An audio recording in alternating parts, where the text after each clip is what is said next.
Hoje é o Dia Mundial da Luta contra o Câncer. Criada pela Organização Mundial de Saúde, a data serve para alertar e conscientizar os pacientes sobre a segunda doença que mais mata no mundo. É verdade. Somente o câncer de pulmão atinge cerca de 13% da população mundial. É verdade, Adriano. O Instituto Nacional do Câncer prevê que neste ano serão 580 mil novos casos diagnosticados. Está conosco aqui o oncologista da Beneficência Portuguesa de São Paulo, Marcos André Costa. Marcos, obrigado pela presença. A Beneficência Portuguesa faz um belo trabalho já há muito tempo nessa área de oncologia. Nós temos novas drogas, diagnósticos mais precisos, a tecnologia mudando a medicina. No entanto, os índices são alarmantes ainda. Por quê? Obrigado, boa tarde a todos, obrigado pelo convite. Isso é absolutamente verdadeiro, Wagner. A gente sabe que o câncer hoje é uma doença que está progredindo, os números são alarmantes. A gente sabe que no início do século XX, os fatores infecciosos eram os que mais matavam. Passou-se a decorrer da industrialização para as causas cardiovasculares, infarto, derrame, doenças renais, doença vascular periférica. E a previsão hoje é que, por volta de 2020, câncer seja a primeira causa de mortes no mundo. É uma epidemia que está acontecendo. Isso vem junto com mudança de hábitos de vida, mais tabagismo, as pessoas estão se cuidando, paradoxalmente, menos, estão fumando mais, estão bebendo mais, os vírus oncogênicos estão por aí circulando. É a vida moderna que leva a isso? Pouco tempo para se cuidar, se alimenta mal, não tem tempo para se alimentar direito. Verdade, Adriana. A gente sabe hoje que o hábito de vida ele está ligado a um fator de risco claro para o desenvolvimento de câncer. A obesidade é uma epidemia, como usando esse termo mais uma vez. A Organização Mundial de Saúde recomenda algumas medidas dietéticas de prevenção a médio e longo prazo para câncer, ingerir menos carne vermelha, não ser obeso, dar preferência a frutas, legumes, verduras, entre outros fatores. Agora, doutor, 17 tipos de câncer estão ligados à obesidade, é isso? Isso. Alguns deles são mais frequentes, esse fator é mais forte. Por exemplo, útero. O útero está relacionado claramente a endométrio, vesícula biliar, intestino, entre outros, estão relacionados diretamente a um risco maior de desenvolvimento de câncer. O útero, especificamente, ele aumenta em 41% o risco de câncer quando a pessoa é obesa. Então, os hábitos de vida, ser obeso, ele tem um impacto direto na saúde. Vamos lá, doutor. O senhor citou que o câncer deve ser a principal causa de morte em escala global já em 2020. Hoje ele é a segunda. Qual é a primeira?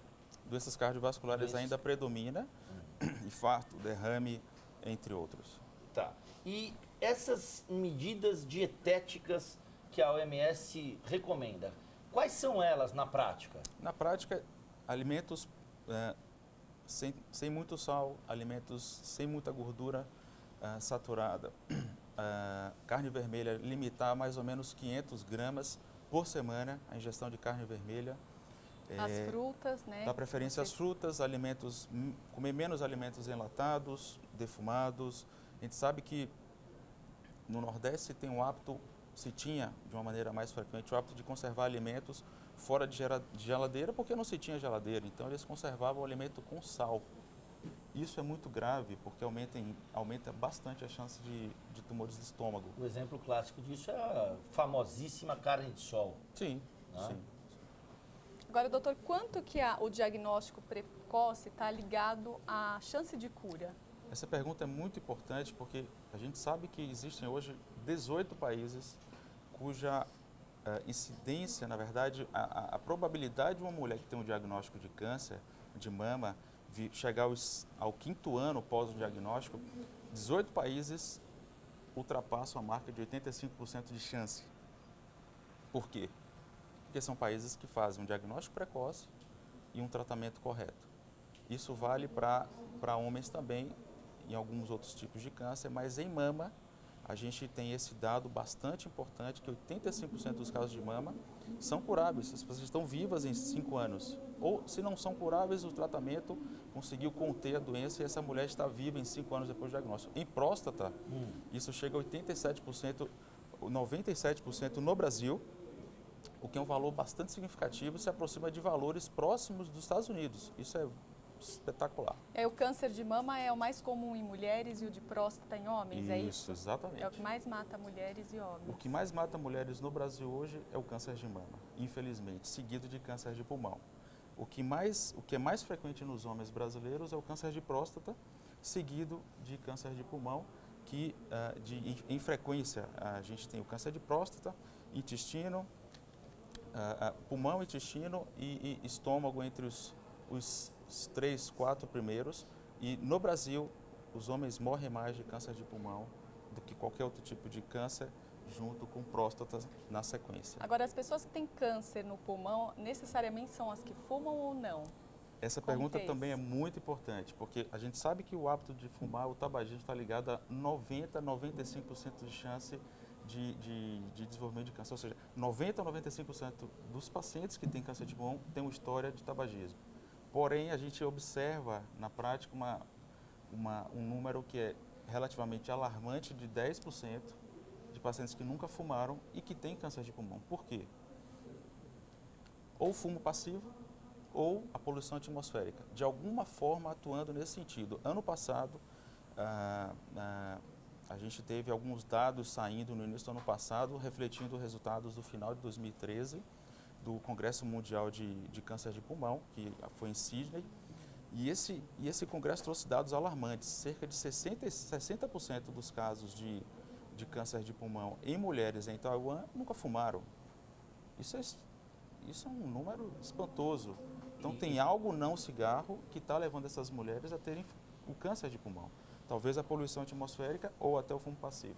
Nós estamos conversando com o médico oncologista Marcos André Costa, da Beneficência Portuguesa. Nós recebemos aqui, Marcos, o Paulo Saldiva, muito conhecido médico, que nos deu números alarmantes. 4.000 pessoas morrem por ano na cidade de São Paulo, vítima da poluição, 8.000 na Grande São Paulo, 16.000 em todo o estado, como consequência da poluição do ar. No que diz respeito ao efeito da poluição, talvez a gente tenha muito pouco para se fazer no curto prazo. Isso depende de políticas públicas mais visionárias nesse sentido mesmo, mais efetivas. Mas o que você falou para a Adriana, que chamou muito a atenção, diz respeito a essa questão da cultura da nutrição. E aí eu queria uma acepção mais econômica desse processo. Nós tivemos um processo muito denso de melhoria da distribuição de renda no Brasil. Com isso, o brasileiro começou a comer mais e pior? Sim, isso é verdade. A gente, felizmente, teve uma mobilidade social muito grande, as pessoas melhoraram de vida, porém o hábito alimentar não acompanhou muito, porque os alimentos orgânicos, os alimentos mais saudáveis, eles são mais caros. E muitas vezes se deixa de dar prioridade à alimentação para focar em transporte, em saúde, pagar um plano de saúde, pagar uma faculdade para um filho. Porém, isso tem que ter um impacto, tem que ser dada a importância devida a essa qualidade da alimentação que a população brasileira está tendo. A gente está se aproximando muito rápido dos padrões de câncer de países desenvolvidos, onde a nutrição rica em gordura, rica em fast food, em alimentos enlatados, muito salgados. Essa alimentação industrializada é claramente fator de risco para alguns cânceres e a população brasileira está caminhando muito rápido para chegar a um patamar muito próximo de Europa Ocidental e Estados Unidos por conta dessa mudança de hábito. Agora, a mudança de hábitos alimentares, aí no caso do câncer do pulmão, não fumar, o que mais que a pessoa pode fazer para a prevenção do câncer?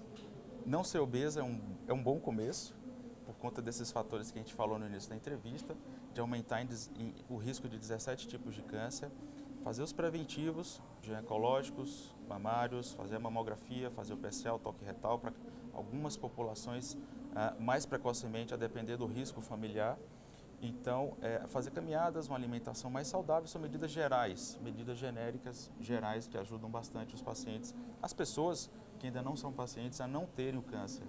Agora, quais são os sintomas que servem de alerta para a pessoa procurar um especialista? Então, E além disso, em que idade se deve procurar um especialista? olha, os preventivos ginecológicos, a partir do início da relação sexual, da vida sexual, se deve já começar a ter os preventivos ginecológicos normais. Mamografia, o padrão é de 50 anos, existe muito debate sobre isso, mas algumas famílias Quem tem caso de que câncer tem na casos família na tem que família fazer antes. precocemente, uma mãe teve, uma avó teve, a paciente tem que começar a fazer esse rastreio um pouco mais precocemente, com ultrassom de mamas, por exemplo.